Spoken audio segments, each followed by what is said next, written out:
हमारे बाप ने अपनी मैं में तुम्हें आग कर दिया। क्या करने गया था रेहान मेरे कमरे में? कोई जवाब है आपके? आपने मेरे साथ जो कुछ भी किया है, इसके बाद आपकी बेटी की खामोशी आपकी सबसे बड़ी सजा होगी। आखिरकार जावेद जैद को बता ही देता है कि सारा रिकॉर्ड गायब करने का आसिफ ने ही हुक्म दिया था कि जैद तक ये सारी मालूमात और डेटा नहीं पहुंचना चाहिए। जैद तक वो सारी यूएसबी भी वो पहुंचा देता है जिसमें सारी हकीकत जैद के सामने आ जाती है, जिसे देखकर जैद काफ़ी ज़्यादा गुस्से में होता है। वो जाफ़र के घर जैसे ही पहुंचता है वहां पर उसका बाप भी मौजूद होता है, जो कि कशमाला के मसले को हल करने पहुंचा हुआ होता है। वो गुस्से में आकर रेयान को पीटना शुरू कर देता है और कहता है कि तुम्हारी जुर्रत कैसे हुई कि मेरे बीवी के कमरे में इस तरह दाखिल हो। जैद उससे अच्छा खासा पीट रहा होता है तो उसी वक्त रेयान उसे कहता है कि वो उसे क्यों मार रहा है, उसके पीछे उसके बाप का ही हाथ है और उस आसिफ अंकल ने ही मुझे वहाँ उस कमरे में भेजा था कि तुम वहाँ जाओ और इस तरह उसे डराओ धमकाओ।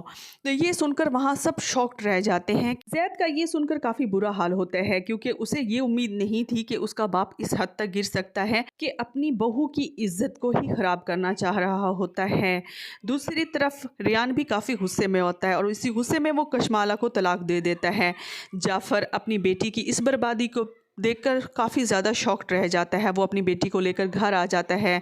जब उसकी बेटी उसे बातें सुनाती है और कहती है कि आपने जो कुछ भी मेरे साथ किया है, मेरी खामोशी ही आपके लिए सज़ा होगी। दूसरी तरफ जैद भी इस घर में रहना नहीं चाह रहा होता है, इसीलिए वो आयरा के पास चला जाएगा। आयरा उसे खूब बातें सुनाएगी कि उसके बाप ने उसे आग कर दिया होगा, इसीलिए वो यहाँ आया है, लेकिन जैद उसे कहेगा कि वो खुद यहाँ आया है, उसके बाप ने उसे आग नहीं किया। दूसरी तरफ आसिफ का काफ़ी बुरा हाल होगा क्योंकि एक तरफ तो उसका बेटा घर छोड़ के चला जाता है और दूसरी तरफ उसकी बेटी की दुनिया ही उजड़ चुकी होती है।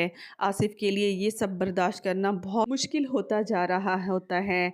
इन हालात के तहत वो अब यही सोचता है कि अपनी ज़िंदगी का ही ख़ात्मा कर ले और वो ऐसा ही करता है। दूसरी तरफ मुबशरा कि तुम खुला के पेपर पर साइन कर दो क्योंकि इस रिश्ते को लेकर चलना अब नामुमकिन होता जा रहा है।